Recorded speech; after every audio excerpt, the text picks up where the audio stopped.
I loved working with Monstroid2. With this magic button functionality, it's super fast to build a page from scratch. You grab a ready-made block and simply add your images and text. It takes a couple clicks to do and no coding skills.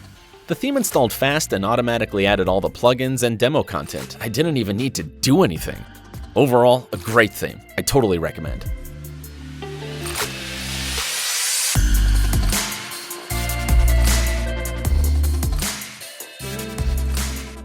Divi is a powerful builder, but the installation process and the workflow on its own may be a little confusing for an inexperienced user. First, it confused me when I had to install Divi Theme and Divi Builder separately. The demo content installation took quite a while, because I had to install pages one by one.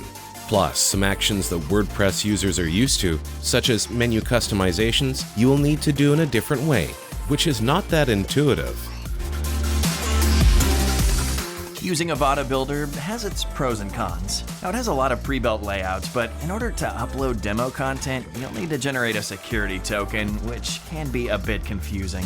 Also, if you're not into coding, adding and customizing fonts and images may seem complicated, and your pages will look bland and a lot like old HTML websites. Besides that, the Builder Inside theme isn't a true visual editor, since you're still working in a back end, and you'll have to switch to the page preview just to check how things look.